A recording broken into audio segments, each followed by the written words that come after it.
access the podcast of OA.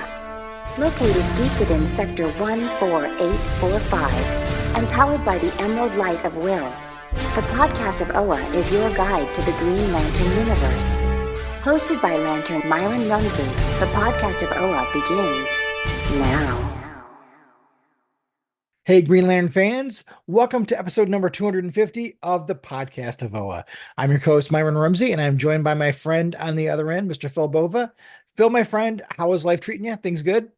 Things are great, man. Things are doing really well. My older son's flying in tomorrow from the state of Washington. He's got a 2-week leave from the Navy, so Oh, nice. yeah, Nice. he's gonna come in for a week, and then I said he wants to go to some beaches somewhere, and I said, well, you can count out the South. He said, you'll never make a beach down in the South. We'll get hit by a hurricane after hurricane down there. So I don't know what he's. I'm going down to Pigeon Forge, Gatlinburg area in a week and a half, well, next weekend. Oh man, So Gatlinburg got hit hard too. yeah, it's a trip we planned earlier in the year with my cousin and his wife. She's turning 50 and I turned 60 a couple weeks ago. So we're doing like a joint, her 50th, my 60th birthday thing. And so that was where she wanted to go. So we've had this cabin reserved for a number of months now. And the storm hits, and I'm like, man, I hope people are okay. I also hope things are open when we get back down there because we can't, there's no going back, man. But yeah, no, I just turned 60. I don't feel that old, but as it is what it is, man. You look great. Thanks. I'll be 51 in a few short months. So this episode, we're going to talk Green Lantern number 15, and we're going to follow up on a topic from our last episode. We're going to talk about Lantern's casting since we apparently have a casting choice in place, although Warner Brothers hasn't officially announced it yet. So I'm not exactly sure what's going on there, but we're going to talk about it. I'm going to try my best to get through it. I might need a little help, but we'll get through it. And when we get to this segment, I'll throw up a warning, but this might be one of those episodes that is not family friendly. I'll just put it that way. Because I got a lot to say.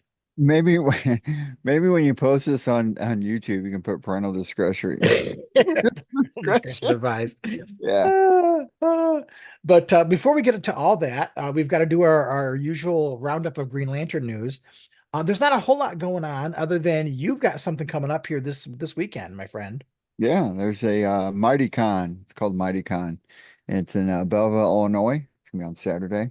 I'm going up and I'm running the booth with the Nodell family. So hoping to run into some fans. I might do some little interviews and get people's take on kind of like the feel for the Lanternverse. You know what I mean? Like, I mean, we talk about it all the time. Like it's like, and then we talk to Chad, and then you got your people on social media and stuff like that. And we talk about it. It's an inverse thing with us. You know what I mean? So whenever people say, "Oh, you're on a podcast," yeah.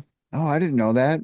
Well, I mean, sure, I would go out to people I know and say, "Hey, I'm on the Green Lantern podcast," but I mean, come on, man. Not a lot of people know what Green Lantern is. I mean, our age group and in the sections I live in. Like, I mean, I work as an educator, so a lot of teachers are familiar with comic books, but Green Lantern, they're like, oh, okay. They don't have an interest in it. So I don't throw it out there on a willy-nilly. So, but the ones that do show an interest that they know. So, but yeah, I'm going to go there, do some interviews, check out the place and see what's up. That'd be cool. I look forward to seeing what people have to say. Yeah, it'd be fun. Other news, there hasn't been a whole lot going on, but we noticed recently that issue number 16 of the Jeremy Adams run is starting out with some legacy numbering, which I thought was rather interesting. They have it reminds me of the Superman triangle era, when they used to have the little number, so you know what story it went in, what order it went in, and it had the number 583 on it. So I was like, well, where are they getting 583 from? Because I think there's more issues than that. But if you don't take into account certain things, I think I've got the numbering figured out. Like if you go back to, go ahead. I was going to say that would be the actual numbering from GL from its creation, because Action Comics is on 10 up something right now, Right, they're right over 1,000. and it's still, and I think that's still legacy numbering for that particular comic. I don't think it's ever changed. Same with Batman, I don't think, because it's Right. 8 something, right, or 9 something. Yeah, Probably. something like that. But yeah, they're doing legacy numbering for Green Lantern, which I thought was Good. interesting. That's But cool. the way I've got it figured, and DC hasn't said anything officially how they figured it out, but if you look at the 38 issues of the Alan Scott Golden Age run, and then there were 205 issues of Volume 2 because it eventually became Green Lantern Corps. And then in Volume 3, there were 181 issues. If you Makes sense. ignore Green Lantern 3D and Green Lantern Yeah. 1 million, Right. then there were 67 issues in Volume 4, 52 issues in Volume 5, ignoring Green Lantern number 0, 12 issues in the Morrison run. Now, technically, it was the GL, but I think that still fits in with everything. And 12 issues in the Thorn run, and 15 issues in this run, with 16 being number 50, 583. It ignores Green Lanterns. It ignores Hal Jordan and the Green Lantern Corps. It obviously ignores things like Sinestro Corps War, and, those specials, and ignores annuals. It ignores special issues. It ignores all Blackest Night, those kind of things. I think it's just looking at issues that were titled Green Lantern. That would make sense to me. I mean, Yeah. if you're going to do that, it's the same way that Action Comics has been running. Mhm. They ignore all the side issues. They Action Comics Annual or whatever, all those subsequent stuff. Yeah. I thought it was So, interesting they ignored Green Lantern 0 and Green Lantern 1 million, but maybe they just consider those specials. and if you got the numbering right, that's really cool how they do it legacy from different volumes, different creators, you know what I mean? So you got different iterations of the Green Lantern verse being in there from its inception. So it's kind of cool how it starts off that way. And not only that, you include Alan Scott into the fold if that's what they're doing. And they Yeah. should. Yeah. I mean, they haven't said how they got to the number. When you tally those numbers up, you get to the number that they got to. I mean, what a great issue it would be if, like, down the line with Adams writing Green Lantern, that Alan Scott just becomes a Green Lantern and they just make it official. Because what's the point of rubbing through the gray area at this point, right? I mean, everybody gets confused. And I remember when the Earth 2 came out, everybody got confused about Green Lantern and coming out with his sexuality. And it's like, oh yeah, Green Lantern's gay. It's like, I yeah, I think technically, it's one of the things I didn't like about the post-crisis DCU. I right, liked it better when it was an Earth 2 because you could kind of explain all of that a little right, easier. And now it's exactly, harder to say, well, yeah, he's a Green Lantern on our Earth, but he's not the same Green Lantern, but he's a Green Lantern. But yeah, he's not kind of. a Green Lantern. You know what I mean? It just gets confusing, I think, for people in general. And I think they should just set the marker, man, and have him come out in the issue and be in and become a Green Lantern. I think it'd be cool. That's just Yeah, do something. I don't know how I feel about it. I have to think about it a little bit more, but it's just confusing for your average person, especially like you said, when they did the whole thing about Alan Scott being gay, people were so confused because it was around the time the movie was coming out. So people, how do I want to say it? Normies, the general population that are not comic book fans don't know the difference, and so right. a lot of confusion, that kind of thing. Uh, Green Lantern on the panel. I'm not reading DC versus Vampire World War V, but in the most recent issue, issue number 2, Alfred gets a power ring, which I thought was, I mean, whatever.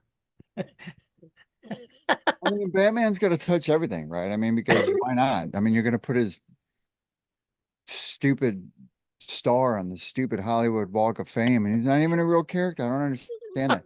And maybe somebody can answer this to me while we're on this, while I forced us into this topic. Is there any fictionalized character on the Hollywood Walk of Fame besides him? Is he the first one? I'm not sure. I'm I not mean, sure. I don't know. I mean, maybe Superman to begin with. He is your legacy character. I mean, he Yeah. created a whole genre. Yeah, I I don't mean, know. I'm not trying to make sense of anything because I mean Lanterns casting.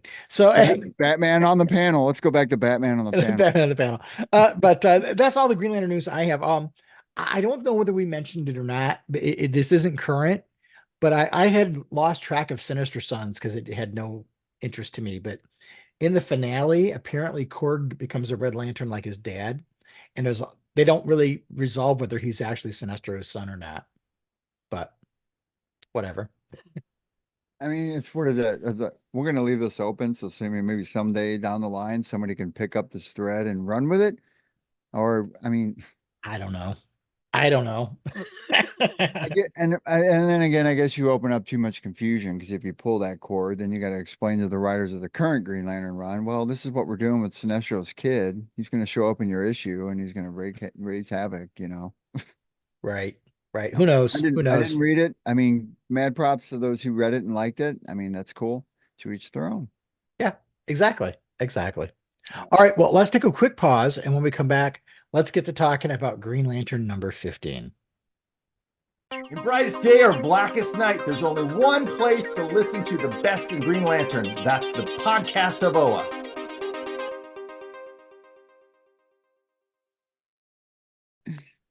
All right, everybody. Well, we're back to talk about Green Lantern number 15. Now, I think we talked about this in the last episode. In Absolute Power number 3, Hal and Wally West get sent on a mission by Nightwing to go to the Hall of Order and get a bunch of data, basically to do some reconnaissance. So this issue picks up from that. Like I said, do you need to read that issue? I don't think so. I think it's worth picking up. And I think both Hal and Carol are going to be in the finale issue that's out this week. So might be worth picking up if you know if you want to, if you're a completionist like I am, you picked it up. But but this issue starts out now. Zermanico is not on this issue. It's Fernando Passer on art. It starts out with Hal and Wally on this air bike going to an island. And when I first read this issue, I thought, oh, well, it makes perfect sense. They're going to go and Hal's going to recharge his ring up so that he's got his power ring, right? That kind of where my head was going. But that's not it. They're going to one of Bruce Wayne's islands. And I enjoyed Jeremy Adams poking at Batman a little bit here with Hal, saying some things about Bruce. This is one of his islands. And, when Wally says, he has an island, and he's like, yeah, he's a billionaire. They practically hand him out when you get wealthy. Some of that stuff was kind of fun. I enjoyed that. And to find out that Hal kind of test pilots prototypes for Batman, it's kind of neat. Again, it's that connective tissue pulling the DC universe together into more organic experience, which I enjoy. Well, not only that, worth noting too. I mean, Hal's always got a rub on Batman, and he does. Yeah. So I mean, he gets his dig in. So, in all fairness, if Batman's going to show up, he's going to have to suffer the consequences of Hal, even though we can't show him punching him out on every single ever panel moving forward.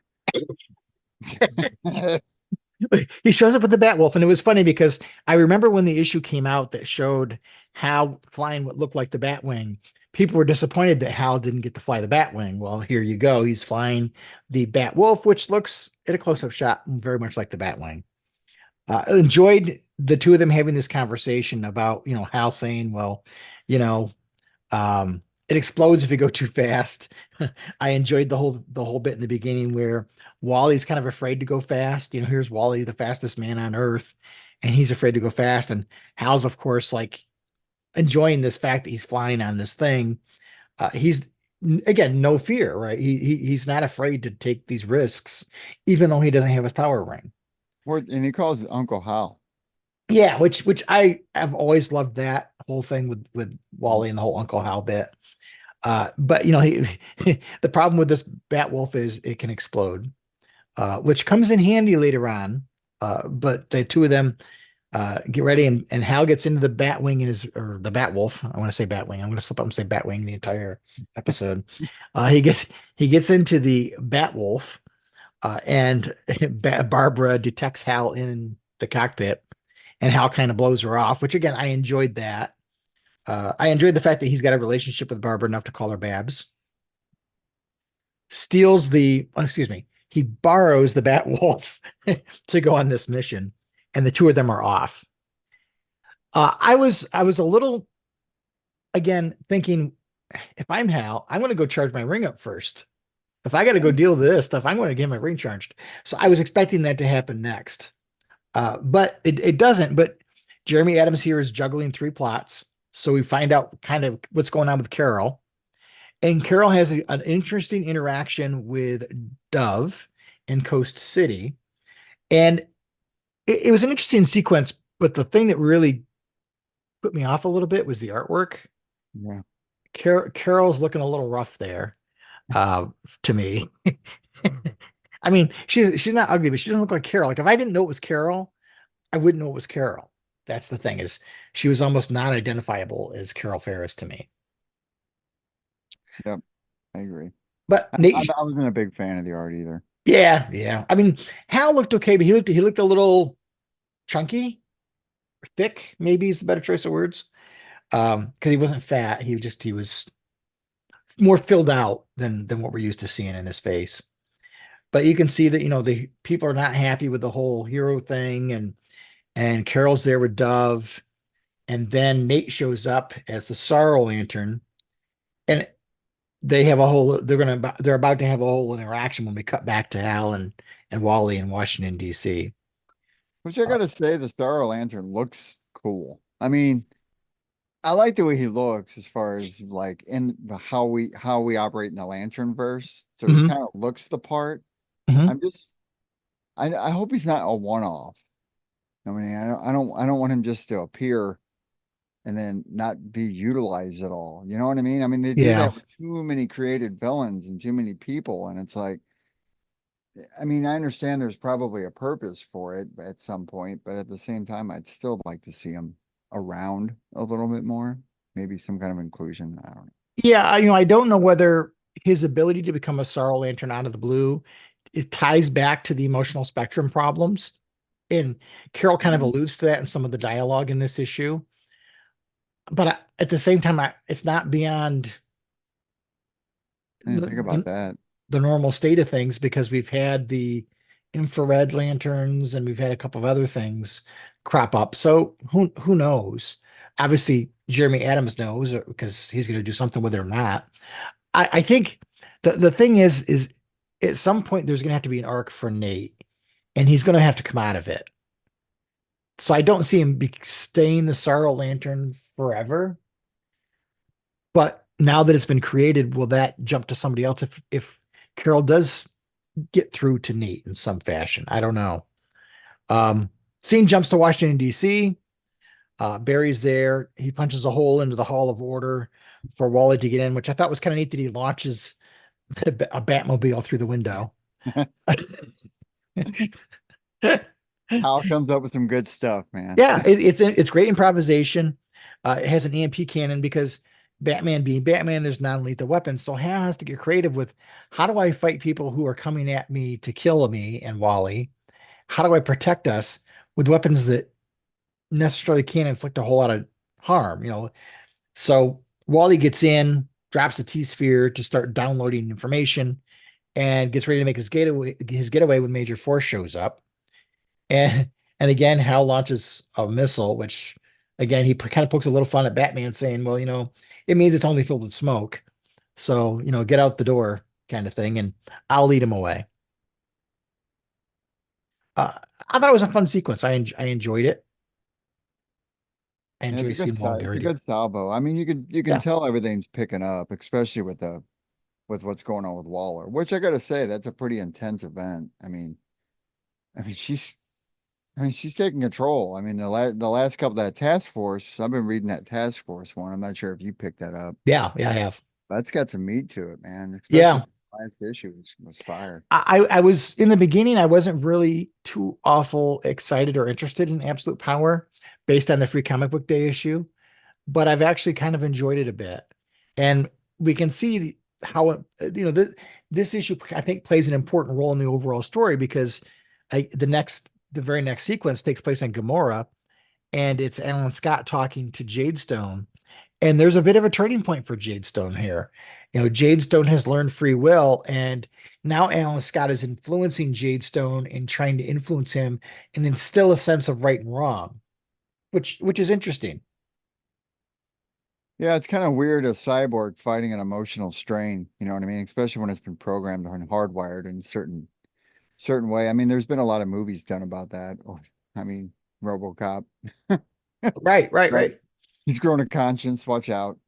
But like I'm thinking long term here, I mean, I've kind of grown a connection to this character, he's pretty cool. And I like the rapport between him and Alan. I think that's pretty unique for the Yeah. story. Yeah, I agree. And I think it's interesting because again, it makes the Green Lantern comic series have some importance in the overall story. Mhm. And I don't know, I'm kind of digging it. And I like what happens with Jadestone later on in this issue. Uh, we go back to Coast to City and Carol and Nate having a conversation. And this is Carol's real first taste of having a supervillain to fight. Yeah, I And so, guess it would be. Yeah. yeah, I mean, if we look at if we kind of discount the experience she had with Kyle, which weren't really superhero supervillain interactions anyway. She had some interactions during the Blackest Night event and stuff, but I can see this as more of a different thing where she's realizing being a hero is making these sacrifices on an ongoing everyday basis. And so I think we're going to see some real growth for her, and I think it's going to be good for the Hal and Carol dynamic because I think and as we see it, it kind of unfolds here in this issue. She's getting to see the reality of what Hal has been living with for years and the choices he makes and why he makes them. Yeah, it's true. It is kind of I mean, she has got herself into that situation now. I mean, she Yeah, can't, and it's not something she can be so dismissive of, now. right. So, And she has, a good conversation with Nate here about, this is the kind of thing that people who are hurt do to other people. But, she rises above it and she again uses her love for Hal to get her through this situation, which I think is really good. And then she says, well, I gotta go find Hal, which is the perfect segue back to what Hal's doing. And now Hal is going to the island to get his power ring charged, which if it were me, I would have done it the other way around, but it is what it is, right? Major Force catches up to him, and then Hal uses the self-destructive property of the Bat Wolf. I got it right. Of the Bat Wolf to take care of Major Force, which I thought again, good improvisation. I quite enjoyed it. I think that Jeremy Adams is getting this whole rapid cognition thing that we've talked about how that he's making plans rather quickly and he's not thinking it through. A lot of his gut instinct, but it's that whole rapid cognition that test pilots have. yeah, I was going to say a fighter pilot would have that kind of response, Right. I don't know. I mean, I imagine they would. I mean, I'm sure there's a lot of science and technical behind it in their brains, but at the same time, human, you can only push down human emotion so far. Your response Yeah. gestures are gonna predicate what situation you're in, and it could be Right. in any given situation it's going to throw you out. And Hal's plan doesn't go right in this particular situation. He doesn't have a way to save himself without a real good like there's no parachute. So it's difficult. And he's trying to charge the ring on his way down, but it's not quite working out. And he knows he's about to go splat when Jadestone gets involved, as Jadestone did with Major Force. And it's interesting what happens next in that Jadestone decides to become the guardian of the new power battery, which is really, I did not see that coming at all. Me neither. Not with this kind of character. And I wonder if that effectively takes Jadestone out of the event. I don't know. I kind of want to see Jadestone show up and help fight against Waller and her forces. Well, my question is, Waller's got such a tight leash on all these things. Why does she not know this one's Right. response measures are off? I mean, you'd think, I don't know. I mean, I'm thinking like a Batman type supercomputer that connects these where she would know if there's something funny going on. Yeah, you would think that she would have some very tight-knit controls over these androids. But I don't know. Maybe she knows. I don't know. Maybe there's going to be a little swerve, and maybe she's got a fail safe in there that we haven't seen yet. I don't know. It's gonna happen, and I'm probably gonna miss it, and then I'm gonna feel like an idiot later on. I'll be out on it. And then, of course, just on time, Carol shows up. She explains the emotional tether thing, which is something we've seen before. But her love of Hal allows her to find out where he is. They have a great conversation, which I think the entire series was building to this conversation between the two of them and Yeah, talking about the sacrifice and what it means to be a hero. And she thinks she wants to be a hero too. And now we have DC's new power couple. hopefully. Yeah, hopefully, this is going to segue into Absolute Power #4, and then they're going to take everything to the United Planets in the Green Lantern Civil War special this month. So there's a lot of good Green Lantern stuff coming up this month between the finale of Absolute Power, which I think they're going to have some kind of a role in, to the new creation of the new Justice League that we know is coming, and the All In special, which also comes out this week, and then we've got, I think, 2 issues of Green Lantern this month, essentially, if you count the Civil War special. That side still is. I'm just saying. He is and he isn't, right? I guess we'll find out. That's right. That All-In special, I've seen some information about the All-In special, and it looks interesting because you've got 2 different stories, and they apparently do some very creative things with that book. So I'm really looking forward to that one. I'm looking forward to seeing. You think they're going to pull out some of the other emotional spectrum when they come together with the United Planets? Like, you think like people like St. Walker are going to show up, or I kind of hope so. I mean, can you imagine pulling that cord? I mean, that would be pretty cool if these guys came out of the woodworks. I mean, you got to keep in mind that batteries have been destroyed too, right? So Right. But you've they got the got to have battery on some, Oa. You've got the Owen battery with all the different part of the emotional spectrum in it. So they should all be able to charge off of that. or better yet, they all become Green Lanterns, and then they rebuild the other lanterns later on down the line, and they form their own core again. I'm waiting to see if the Indigo Tribe shows up because they did not leave at a good note. They betrayed the Green Lanterns. So we'll see how this all plays out. But I'm really excited to see what's going to happen. I'm looking forward to it. This issue I thought was great. We've still got the backup story. It's kind of an epilogue to Green Lantern War Journal. Again, Philip Kennedy Johnson with Matos. What did you think about this whole thing? When we see John Stewart in Metropolis working for Steelworks, and the train that they've just got done building is under attack by other people that are in competition with the Ironworks. And you see John dealing with his mom being in the ring and Ellie and kind of his overprotectiveness of Ellie, and how that all plays out. And he's questioning, like, I don't know how to function with this new reality. Um, it wasn't very many pages. It was a nice little way to, I think, kind of tie up that story. But what did you think about it overall? Um, I felt that was like a seg into what's going to be coming up with the Civil Yeah. Core. But I did notice on that last page, he's still wearing that Dark Star ring, Mm-hmm. right? Mm-hmm. I gotta say, I think the Ellie thing is very creepy, as is his mother being in the ring. And I think my only concern is that if Johnson and Adams don't do something with it, the next writer is going to come along and just ignore it altogether. It's usually Eh, what happens with stuff like that. And that's Right, usually I mean, we've talked about that a lot of times, right. I mean, I'm I not expecting the next writer to pick up every thread, but no, if you're smart, and I don't know if Adams does this, and I don't know if writers think this way, but if there are particular threads that they're deciding, or breadcrumbs you're deciding to leave, I wonder if those are notes that they jot down to give to the next writer and be like, hey, these are little tid points I put through the story arcs that haven't been tethered up yet, or explained. Maybe moving forward they do. I don't know. I don't know yeah. how writers function. I think for me, I think it's that cheat that we didn't get to see any closure between John and his mother. Right.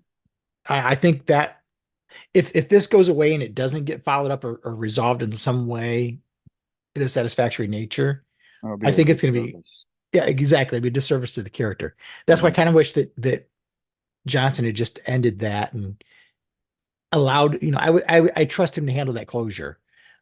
Who knows who's going to address it, if anybody, and then what happens? And I can't imagine having his mother in the ring and Ellie is a construct hanging around all the time is necessarily a great idea, but we'll see how it plays out. Our work was good. I mean, Matos, you can't go wrong with that. I And will miss Johnson on this title. Yeah, I mean, we're going to get to see what happens in the Civil Core title, that one shot special. And I think somebody said something, I read something somewhere that he's going to be doing another book for DC, dealing with these characters, but not necessarily John, but with the Olgren and the stuff, the mythology that he's kind of built up. I don't know what that book is going to be. It has not been announced. So we'll see, but I doubt it will be a John Stewart thing. But we'll see. I mean, I hope that when we come out of the Civil Core special, that we get, I mean, we've seen the solicitations. There's nothing new coming. Right. But I hope that maybe we get a Green Lantern Corps book out here soon. I mean, that would be the way to do it, right? I mean, if Yeah. you're gonna have your big one-off, I mean, obviously everything's at stake, right? Because you're gonna go all in, right? So if you're gonna go all in, don't be shortcomings by not having a Green Lantern Corps something. Well, and here's the other thing is the backups are going away. If you haven't I don't know whether you've been paying attention to the solicitations, but they're no longer going to be in the book. So unless this becomes a de facto Green Lantern Corps title, where's John going to be? I mean, he may be showing up in the Justice League, but it looks like Carol Ferris is kind of I mean, some of the promotional art we've seen shows John and Hal and Guy and Joe Mullane, but I mean, these characters need some place to breathe. And I hate the idea of cramming them all in this one book. A lot. I mean, that's a lot of storytelling. Right. I guess it could be done. I just don't know why you would want to. I'd rather see the backups Shoehorn. continue or another book, preferably another book. Yeah, that would be nice. Batman's got what up? He's up to about 20 a month, right? Yeah, half the DC line, right? Right. All right. Well, we need to take a break. I need a little help to get through this next section, so I got to pause for a few minutes, and we'll be back. This is Giancarlo Volpe, producer of Green Lantern, the animated series, and you're listening to the podcast of OA.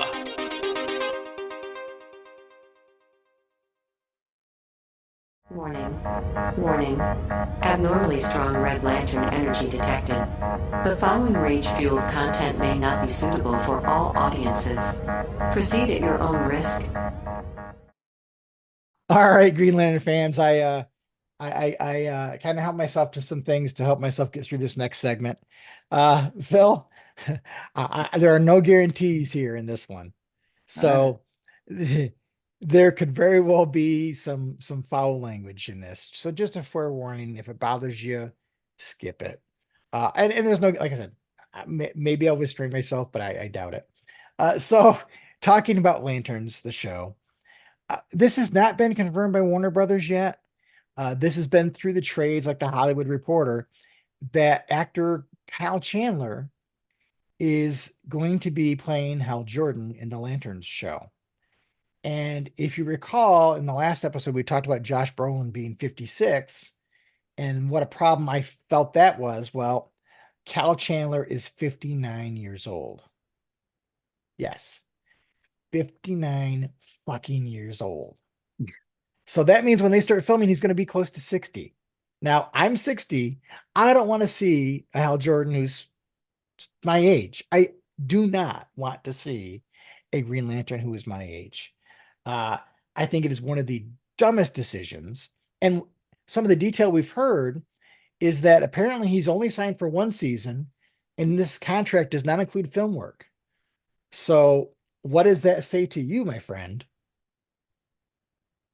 I don't know. I mean, the thing I find odd about the whole, I mean, when Corn Sweat was announced as Superman, man, they went all in, right? I mean, Gunn went all in, social media went all in, blah blah blah, this and that. Now,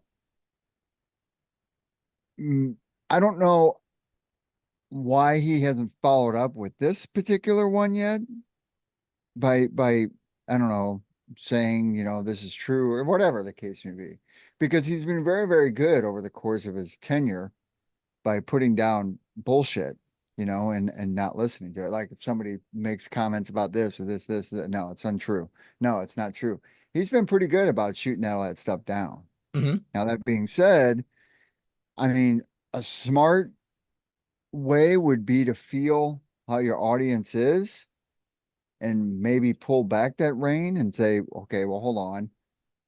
Maybe we shouldn't do it. Because I don't know what the split is, or I don't know how the fandom feels about it overall. Like, I don't get out there and take social media's temperature on how they feel about this asshole being Hal Jordan. And it's like, I've seen him in other stuff and I like him. I don't, I don't know if I like, I don't know if I like the way his acting is, fits the mold of what I think Hal Jordan is. Well, and Because that's part of my problem, because what is Hal Jordan going to be? yeah, so then again, that falls back on Gunn and Company, right? What's their purpose? Well, from what I understand, their whole purpose is that Hal Jordan is supposed to be the older Lantern and he's going to groom John Stewart. I mean, would that, I don't know if that would be this, I don't know if that's even a way to go, though. I mean, because if you're going to Right. catapult John Stewart to be a premier character, you can do that alone. You don't need Hal Jordan's help. You don't need Kyle Rayner's help. I mean, you don't need those characters' help. You do need an anchor point, I think would be a good idea. Um, that's why I thought it'd be easier to begin a kind of, I don't know, saga like that with the Green Lantern Corps and then work yourself outward, because then you got storytelling potential and so many different varieties. Right. But as far as his avenue goes, I don't know. I mean, the only conclusion I can come to is if he's going to do this with Hal, and he's going to kill him off or whatever he's going to do after the season, the case may be, then of course, then comes in, okay, well, he could be Spectre. Oh, okay, well, he can be Parallax. Hell, for that matter, you can throw in Kingdom Come for that because it's drawn so much attention lately. And they Right. could do a Kingdom Come, and have, oh, guess who's coming back as Superman as the old Kingdom Come? Henry Cavill, you know. Right. I don't know. Just it's a Henry curve. Henry Cavill is apparently too old to be Superman. That was the running thing. Now, I don't know if that's true or not, but Cornsweet is 31 years old. So that makes Hal Jordan 28 years older than Superman, Which I which think is a little far off the mark.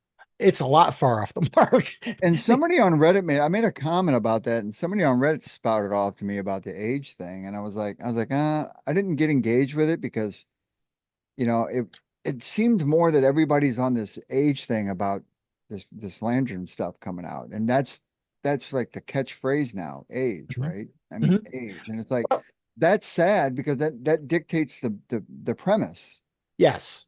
You don't need Hal Jordan to be nearly 60 years old for him to be a mentor and a veteran lantern. Well, John but it Stewart's, also depends on what your vision is going to be. I mean, well, Gunn might yeah. have some kind of, I don't know. Nobody's going to know his plans, and I don't expect him to come out there and reveal all his plans because that's his business. But at the same time, this to me doesn't make sense only because I don't know the full information on it. Now, Right. will I like it even if I had the full information? Still no, because I don't think this Chandler guy fits the role of a Hal Jordan character. I don't Yeah. think he I have fits it. nothing wrong with him as an actor or nothing against him as an actor. I mean, he's won an Emmy. I mean, he's a fairly good actor. He's not the A-lister that they implied that they were going for. I think he'd been fine as Hal 20 years ago, Right. but and I know there are some people and there are other Green Lantern content creators who are quick to point out, well, Hal is older than John. Yeah, he is, but he's not that much fucking older than John. I Well, mean, yeah, I mean, there's limitations to what you're old. I mean, that's just it. Like everybody throws that word out, old, old. I mean, it's like, okay, what's old, and where is the staging point on what's old considered a character? Because friend, you're not old. You're 60 years old, but you're not old. Old to me is like 80, right? well, but when we were 20 and 30, 60 was old. So I guess that's the barometer we got to teach ourselves on, right? I mean, and then of course 90 and 100, that's fucking old. I mean, but I mean, to me, like 60 is not old to me.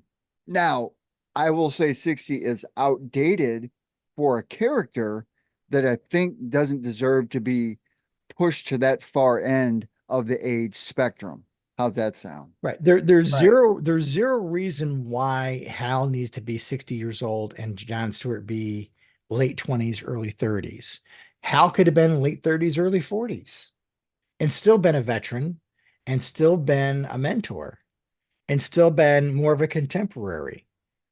There's to me in my mind, the DC universe, Superman should always be the first hero. That's just reverence for the source material. So in the way this looks, it looks like, well, Hal's been a Green Lantern since gosh only knows when, because we don't know yet. But 59 is just you're limiting the stories you're going to be able to tell. And the fact that he's not doing any film work and it's limited to one season. I mean, let's look at it this way. Now, I'm not a Hollywood agent. But when you do these kind of deals, you want to do multiple seasons, because if the show takes off and you didn't do that contract for multiple seasons, that actor's going to want more money to be in your show. Well, but a lot depends on, again, going towards what your overall vision is going to be. Maybe your aim isn't for multiple seasons of a program, right? Possibly. I mean, there's been a couple of them that have done that, like Falcon and Winter Soldier. That was a Mhm. one-off. So was Hawkeye one. But those were one-offs that were good, that fit a certain.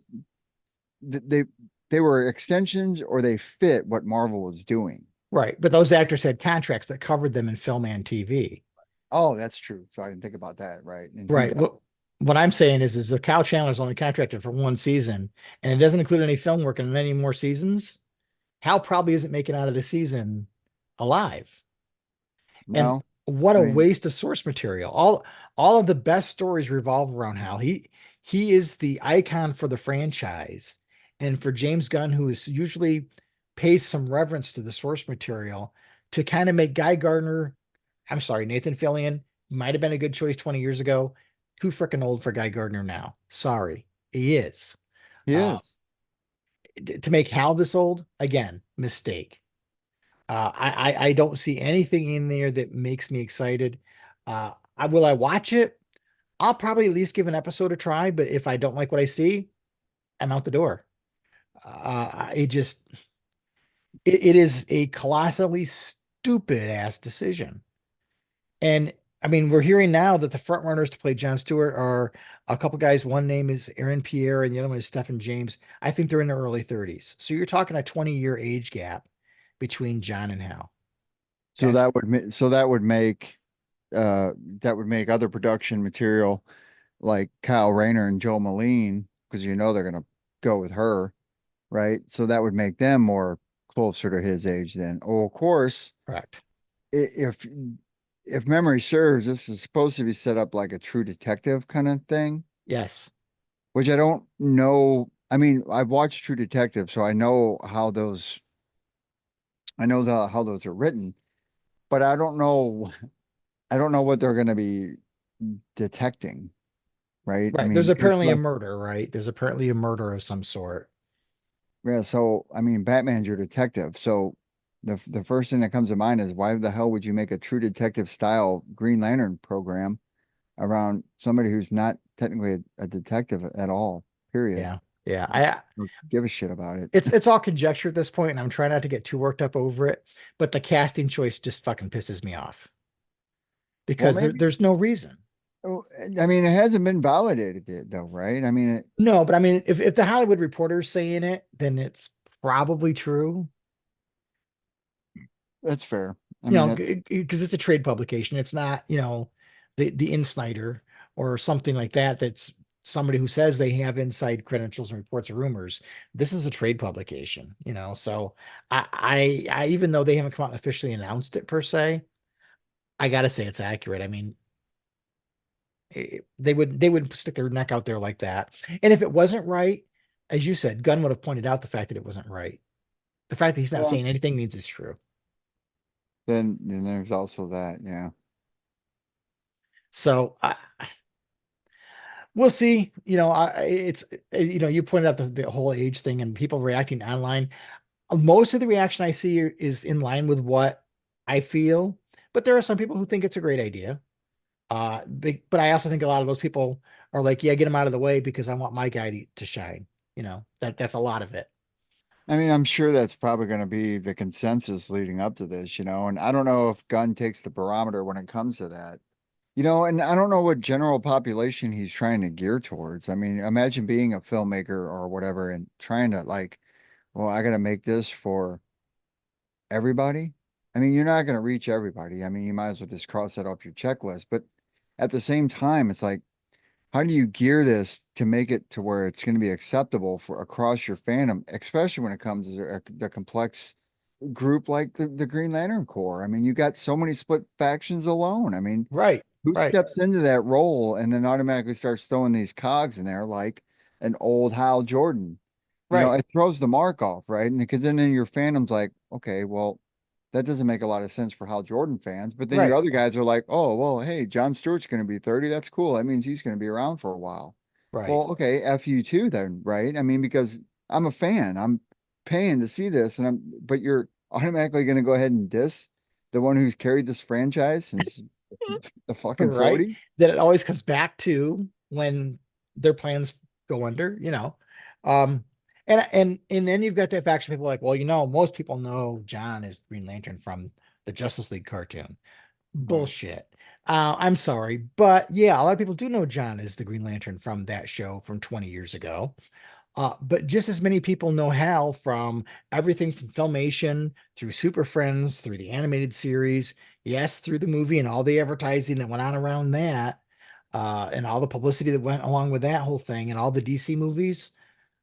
I think you're still dealing with the majority of people know who Hal is over John. In fact, a lot of the people who say they're John Stewart fans can't even pronounce the name or spell it right because it's either John with a Jon or it's Stewart or Seward. They don't even know the name of the character. So, Right. yeah. Well, I guess we could just refer to him as the one who's ascended, right? He who has ascended. He was ascended. Um, I just think it's a fucking moronic decision. And yes, I am pissed about it. I don't I don't know. I don't want us to say. I mean, there are people they're like, well, they're making excuses. And it's like there are even other Green Lantern content creators who are like, well, Hal is older than John. Yeah, no shit. But he's not that much older than John. Right.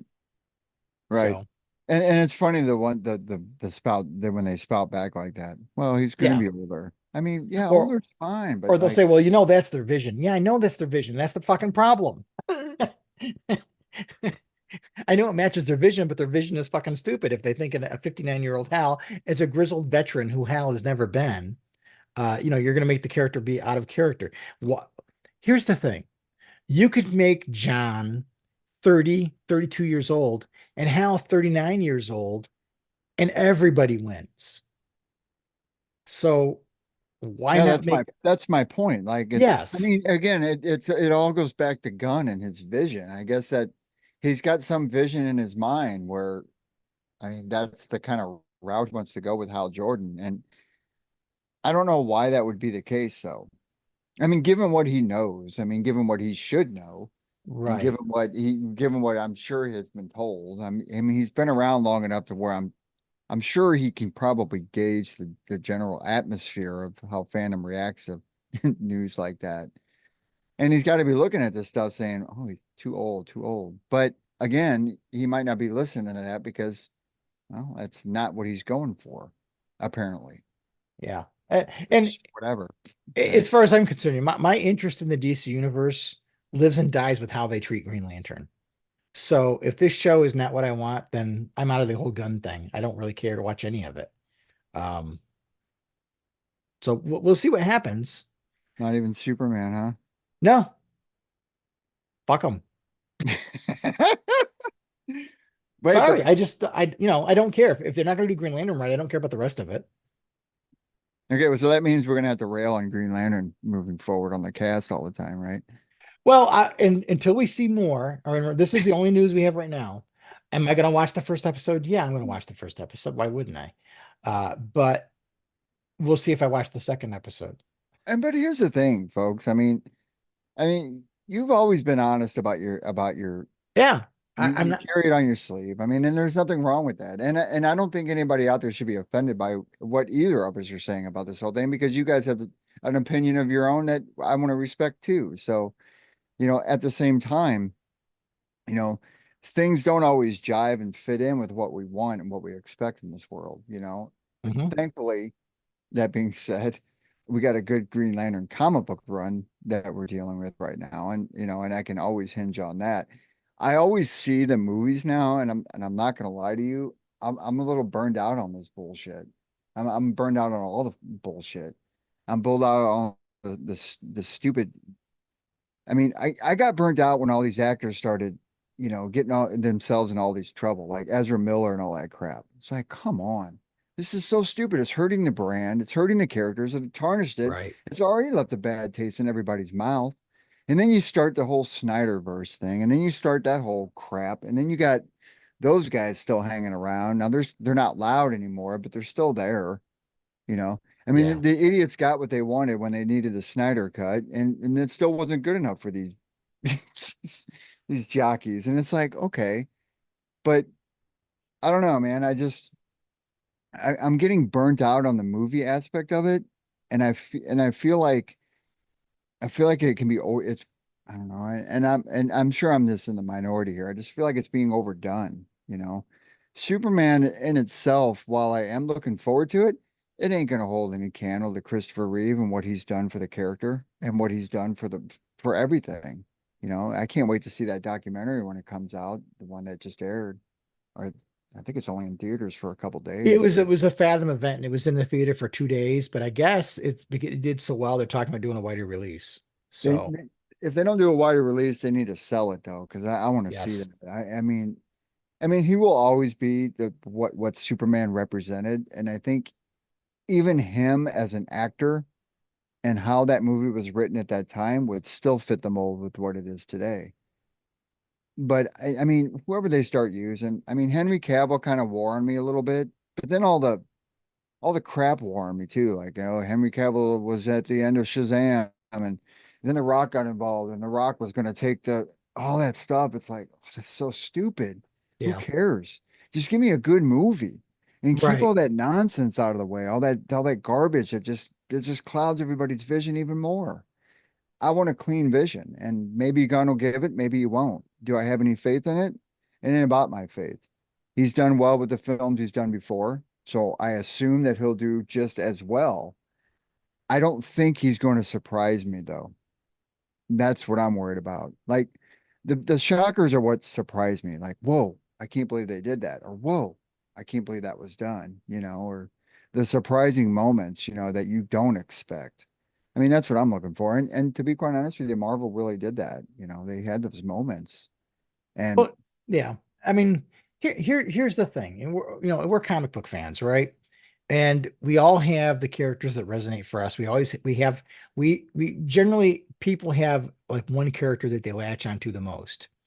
And it's funny, for my birthday, my cousin and best friend and I went out to lunch. And he's he loves Captain America as much as I love Green Lantern. And we were talking about this whole thing, and he's like, I'm not thrilled with the new Captain America movie and whatnot, but at least I know I got some good Avengers movies appearances with my character, and I got 3 solo movies. I'm happy and content with that. And the thing is as a Green Lantern fan, and yes, I do characterize myself as more of a Hal Jordan fan than I do a Green Lantern fan. mhm. But not by a whole lot. I want to see that character done right at least once in my lifetime. I And don't blame you. I do not blame you one little bit. I'm 60. There ain't going to be too many more chances. No. So maybe that's why I'm reacting as strongly as I'm reacting about this particular one, because God damn it, I want to see Hal Jordan done right. We've had Hal Jordan live action with Ryan Fuckwad, and we've had the Legend of the Superheroes thing. Because let's be honest about Ryan Reynolds. Let's talk a little bit about Ryan Reynolds for just a few minutes. The asshole has been hyping this movie and trashing on it for what has it been now? Gosh, 13 years. He keeps trashing the character and dragging it through the gutter and through the mud and making the public think worse about the character. If he had just shut his fucking pie hole and let it go, people would be forgetting about it, and we'd be able to move on. But supposedly, according to one of the articles that was published online, 5 actors turned down the role of Hal Jordan due in part to the toxicity that they associate with the brand because of Ryan fucking Reynolds. So, the guy complains about the movie left and right. It was funny. He talked about watching the movie for the first time, and he goes, it wouldn't be a movie I'd sit down with my family and watch it again. And I wanted to respond, asshole, if it wasn't for this movie, you wouldn't have a fucking family to watch it with in the first place. So fuck you.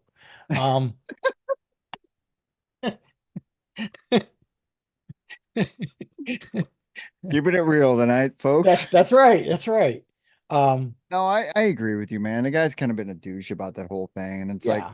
and that kind of stuff just draws on you too. I mean, I don't, it doesn't, I don't sit there and go, oh God, dang, I can't believe you did it. I just sit there and go, man, why? What's your purpose here? Do you have to put a dig on everything? I mean, you're the jackass that signed the contract to do the Right. role. And Now, it isn't like this is the only dud you had in your career, right, right. Now, it didn't turn out the way you expected, and it didn't take off like your Deadpool did because you got to do whatever you wanted when it came to that character. Maybe that's your problem. But the first You time he know, played it, he didn't. The first time he played it, it sucked.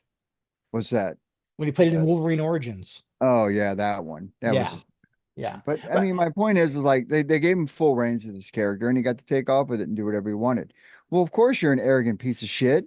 So of course you're going to diss the character that you weren't allowed to do that with. And he wouldn't have been able to do Deadpool if he hadn't done Green Lantern.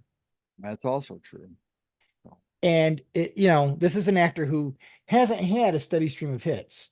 I mean, if it wasn't for being the backup romantic interest for Sandra Bullock, we still wouldn't know who he is. Well, not only that, he's a typecast character. I mean, he's got the same shtick with everything that he does. He doesn't play the character plays him.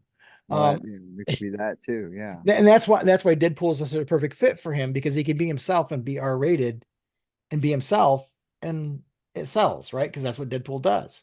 Yeah. But anyway, I've gotten a little out of some. And by the way, I like your lineup there. We got yeah. I haven't been we drinking got all the this clear stuff. lantern smearing off. We got the clear lantern Evan Williams. I didn't drink any of this stuff today. This is I wanted to do a sight gag. I thought it'd be kind of funny, I have consumed it over the course of the last 2 days now. It just something to do something a little lighthearted and funny with it. Anyway, we've got some listener feedback, and we need to get off this train because I'm going to run it into the ground. So let's take a quick break, and when we come back, we'll talk about your listener feedback.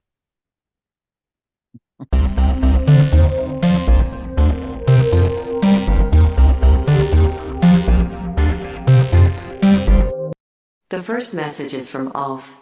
He's got some comments about the casting of Kyle Chandler as Hal Jordan. Transmitting message in 3, 2, 1. It's a bittersweet casting. I'm sure the guy is fine, but this points to no real long-term Hal plans and for John to be the main GL moving forward in the DCU. If Hal doesn't die off by the end of the series, maybe the best as we can hope for is a Hank Pym/Michael Douglas role for the DCU chapters. But that's a weird role for Hal Jordan to fill. Sad that we'll never get a Hal in his prime done properly at this rate. I hope at least they'll forget about John as a tough-as-nails Marine and just play him as a socially aware architect. He had the semblance of an actual personality and not a cliched stereotype in the military playing of him.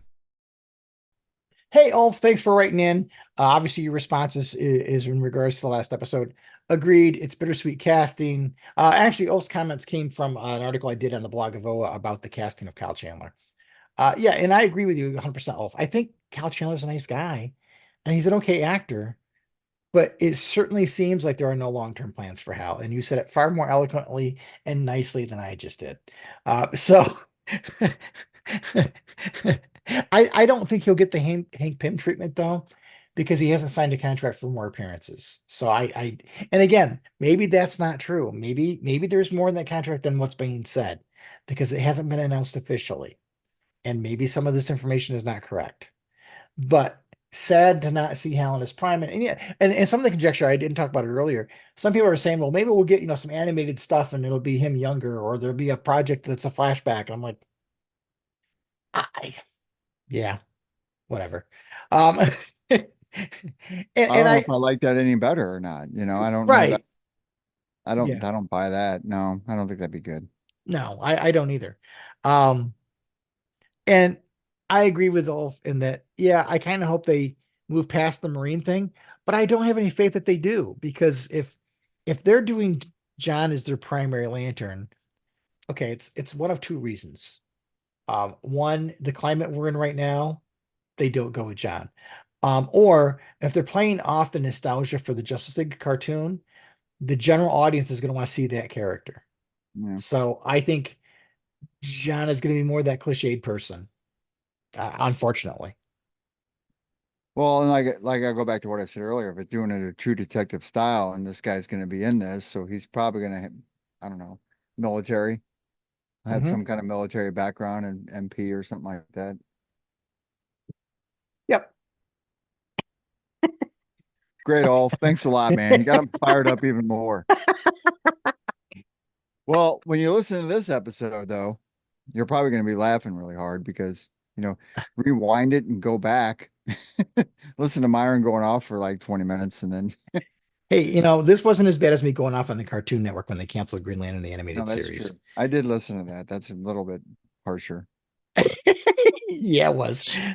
That was so funny because Giancarlo Volpe, one of the producers of the show, was listening to our show.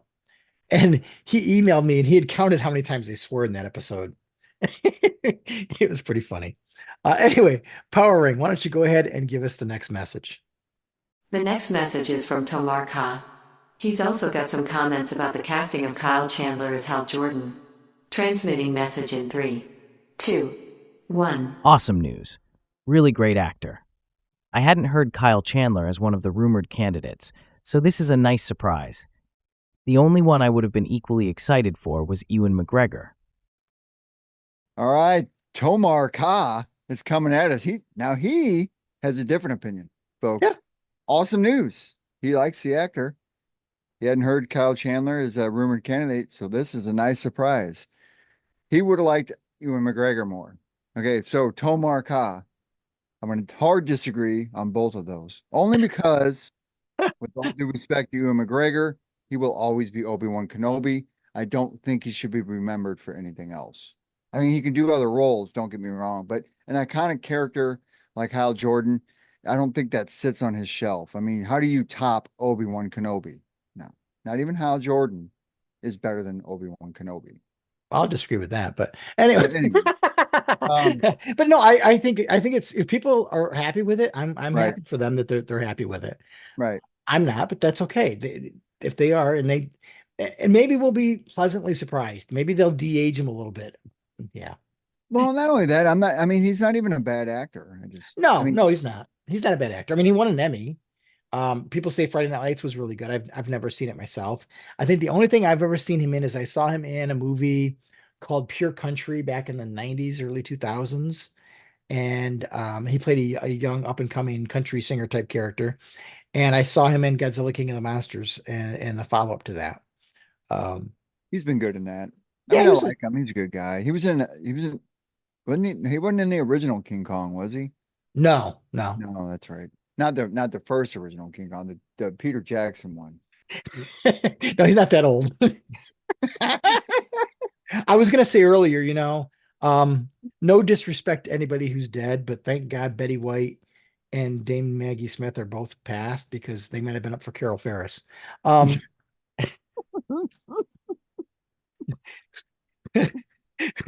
I think I could have been okay with Ewan McGregor as Hal. I think I'd almost rather see that than Kyle Chandler. But yeah, like you, I'd be interested in seeing Ewan McGregor do an American accent. I mean, yeah, that's tough too, right? I mean, Right. I guess he wouldn't be bad at it. I mean, I don't know. I always picture Ewan McGregor now as Obi-Wan. Yeah, It's kind of like it's hard not to, right? it's hard not to. And it's like with the passing of what's his face? Oh gosh. Jones that does Vader's voice, James Earl Jones. Mhm. I was telling my wife about a month back. I was like, if they were smart, this was a few months back. I said, if they were smart, because he came on a commercial or something like that. So if they were smart, they'd sit that guy down in a room and they'd have a all day long conversation with him, record the entire damn thing. That way they got sound clips to edit, so that guy's voice could be Darth Vader's voice for perpetuity. He did sign an agreement over for that. He should have. I mean, that Did guy he should did? always do that voice. I Yep. mean, it's like Peter Cullen and Optimus Prime. I don't even want to. I don't even know if I want to see the new Transformers because I don't want to see. I don't know why they got somebody else to do Optimus Prime's voice. I mean, why Thor? I don't Yeah, get he did license out his voice so that his family would get that income, it. which I think is a smart thing on his part. But yeah, it would have been interesting to hear him do an American voice. I don't know if I don't know if he could. I mean, I'm curious enough to see what he would do with the role. I guess that's the thing. Uh, I still think that Chris Pine would have been a good choice. But Yeah, Chris Pine would have been all right. I mean, he's been talked about before, and I thought he would have been a pretty decent fit. I mean, he was okay as in Wonder Woman, but I don't know, hi- ineffectual. his Captain Kirk That was good. is close to Hal, so you could see it wasn't that far of a jump. It's funny because people always say, well, Hal Jordan's a lot like Captain Kirk. No, actually, Captain Kirk's a lot like Hal Jordan, Yeah, because he came first. Um, but I think Chris Pine would have been good just because I've seen him as Kirk. You can it's easier to see him making it. it is. It made him an easy choice.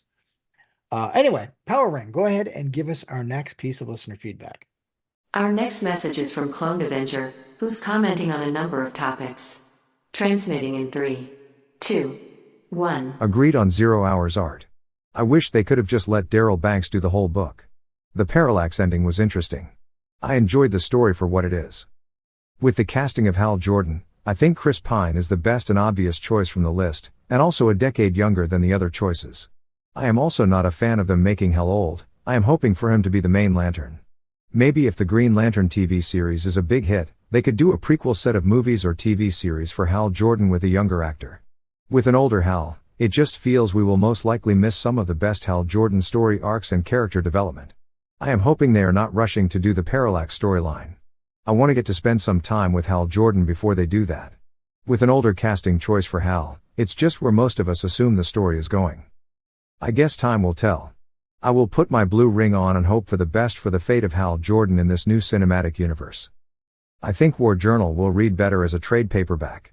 I also felt lost a few times in the story. It did have phenomenal art and great character moments with John, but some of it just lost me. Still a pretty solid read, especially if you're a Jon Stewart fan. The ending wasn't quite what I was hoping for either. Hey, Clone Avenger, thanks for reaching out.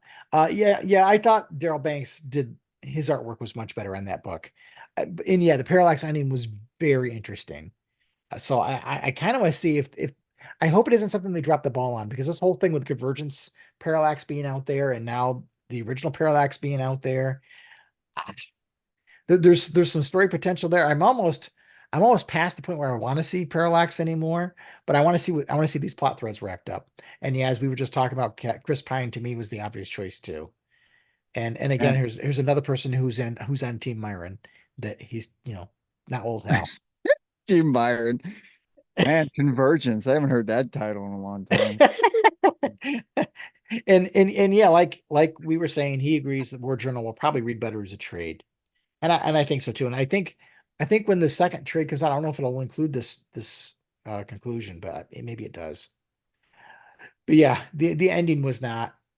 I still don't like how it ended. I felt like there was this build up towards him confronting the death of his mother, and I felt like we kind of got gypped. But what's your thoughts? No, I liked it. I mean, I'll miss him on the title only because I think it's the best written Jon Stewart I've had in a very long time or ever. And Ever?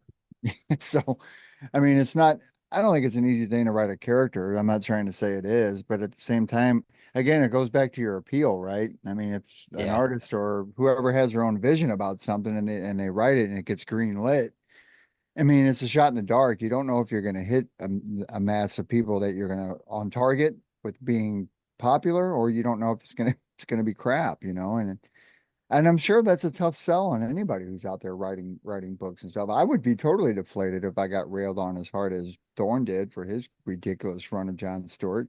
I'd feel like, man, I didn't, yeah, and but then I'd be humble enough to come up and say, yeah, I didn't, I wrote it how I wanted to write it, You and I didn't mean, appeal to the fans because I didn't listen to my fans because I'm a jackass. You know what I I mean? It's mean, like, you would make excuses and blame editorial like you did?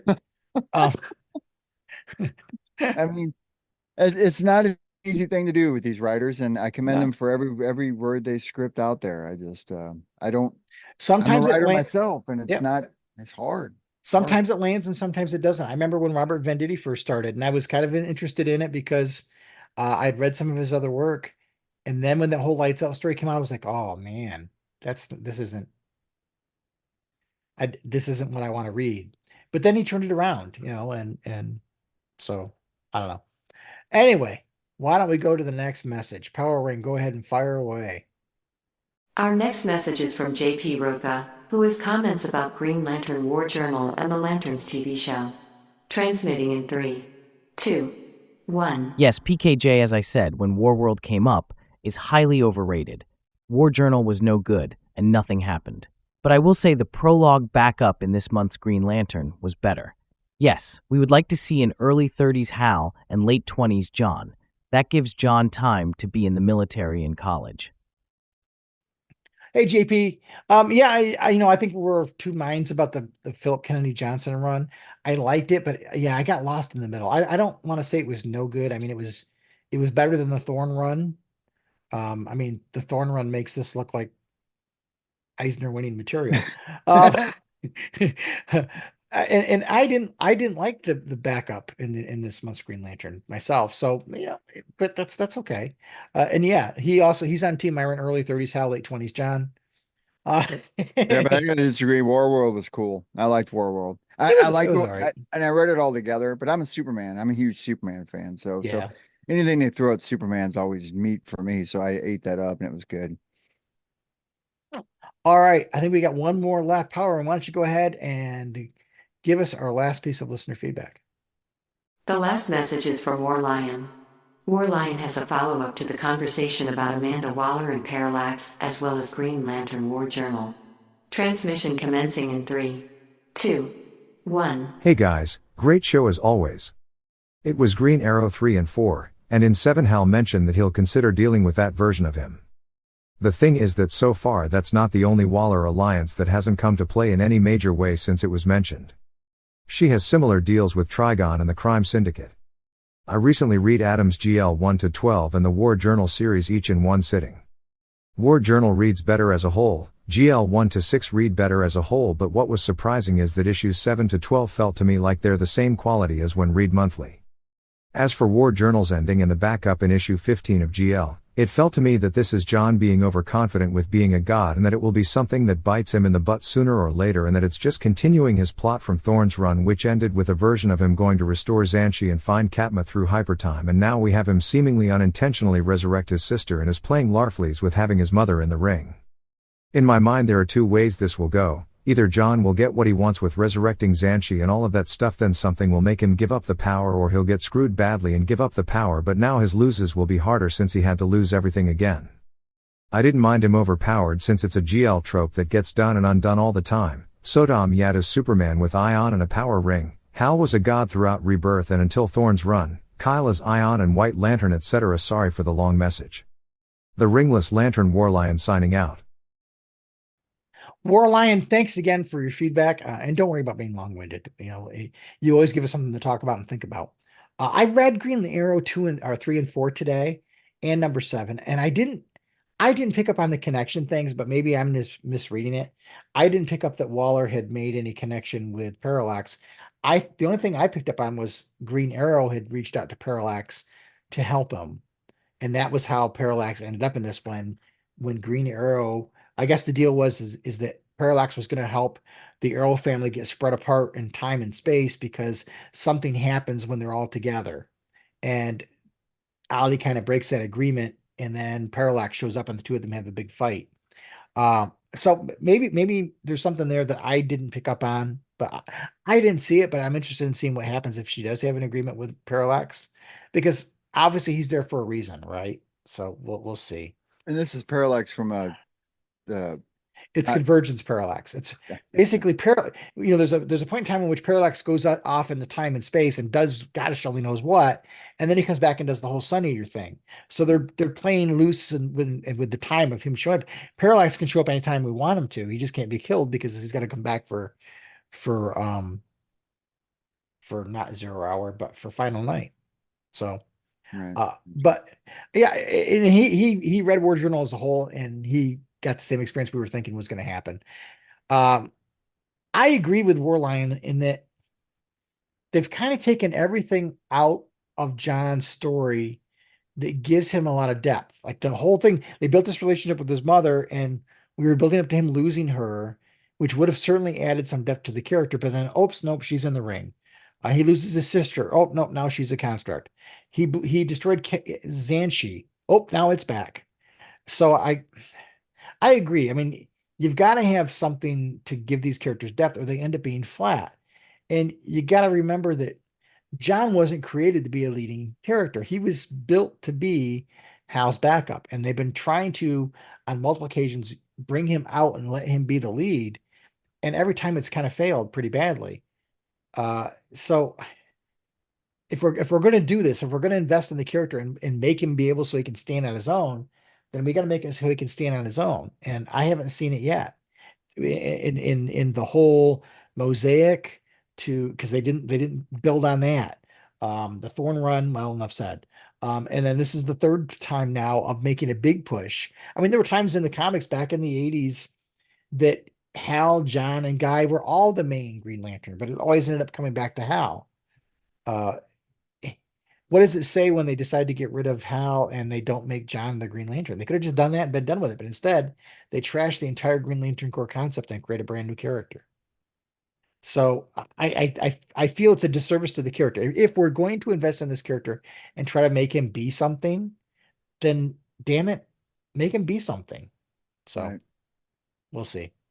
I get it. All right. Well, friends, thanks for everything you've written in. We'll come back here in a few minutes and wrap everything up. You can become a part of the show by leaving a message up to 1 minute long on our voicemail line. Call us at 406-POD-OA. That's 406-763-6362. You can also email us at podcast@blockofoa.com. We'd love to hear from you.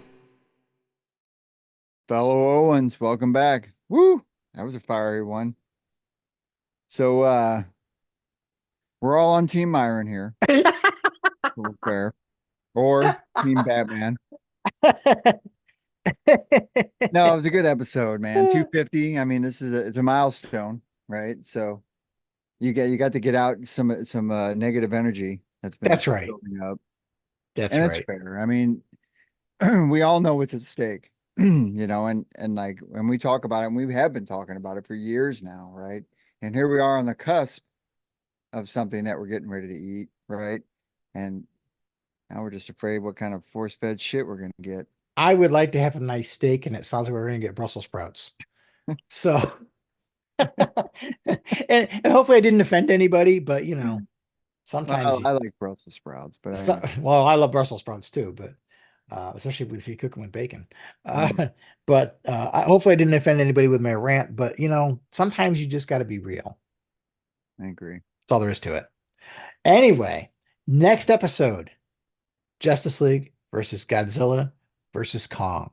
I have to read that back to front to cover or cover to back. I got them all in the trade, Yep. so I'm gonna put them all together. I'm gonna read them all and go through it all. Yep, I want to reread them all in one sitting. We're going to talk about all of the issues in one shot. We're going to talk about the entire event. Just in time for Halloween. Got to talk a monster book. That'd be cool. I got to get to work on Clark's costume this year. I have a whole yard I got to put together yet. Yeah, you got to get to work, man. October 1st is right around the corner, right? Literally, we're recording this on the 30th of September. So I've overextended myself, and I've taken on a big project, and it's holding me back of getting things set up because it's something I need to set up my cemetery to begin with. So we'll see. Halloween's coming one way or the other. It's either going to be great or it's going to be not one of the great years. We got our poultry stuff out, just a couple blow up things and a giant orange jack-o'-lantern, but that's about it. I added a 12-foot Grim Reaper. I added an 8-foot Frankenstein. I'm building a cemetery front entrance out of foam blocks and insulation foam panels. I don't know, I'm an idiot, man. I can't help it. There's nothing wrong with it because Clark, a couple years ago, I made his wagon into a train, right? Because he wanted to be a train conductor. Year 2 came, he wanted to be a fireman. So I made his wagon into a great looking fire truck. And I sent you the pictures. You've seen them. Yeah. This year, guess what he wants to be? Optimus Prime. Oh. So you know what I'm going to do? Just the wagon part is going to be the rig, right? Uh-huh. I'm going to actually build a cardboard trailer to pull behind the wagon.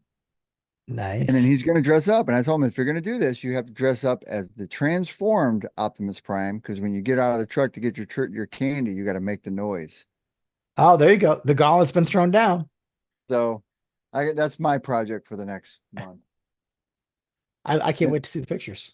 It's going to be, I got it in my head, man. And and the thing of it is, like, Denise always gets out of the way when I got stuff like that. Because I remember the first one we had was a train one. And she said, she was kept on thinking one dimensional. Oh, we'll just put a train on each side of the wagon and he can just, I was like, no. That's not what I'm going for. And then she got wind of what I was going for. She's like, oh, and she stepped back because she didn't know. And she's like, my God, I didn't know you were going to go that big. Right. So then Clark ups the ante with the fire truck. So I got, I had the lights on the top. I had the siren going and stuff like that. The problem with last year, though, is he bugged out at the end of it. We still have like another good stretch to go for more candy. And it was cold and he was crying. He bugged out. I was like, all right. This year, though, the Optimus Prime one's going to be a true measure of my craftsman skills with cardboard. I'm going to rock it, man. It's going to be awesome. I'm looking forward to it, my friend. I'm going to do it hard, man. It's going to be great. So anyway. All right. Well, great episode, man. I'm glad we got to talk. We'll be back in a couple of weeks. I've got that trip to Tennessee. I've got in the middle here, so it's going to be towards the end of the month before we get together again. Cool. But actually, maybe we'll get together before I go on the trip, and then I can get it edited and out there right before I go. We'll see. Anyway, till next time, take care of each other, treat each other well, keep that power ring charged, and make every day your brightest day. Have a good one, everybody. Thanks so much for watching this Green Lantern video from the blog of Oa. If you liked what you saw, please subscribe to our YouTube channel. You can find even more great Green Lantern videos, reviews, podcasts, and more at our main website, www.blogofoa.com. So until next time, keep your power ring charged and make every day your brightest day.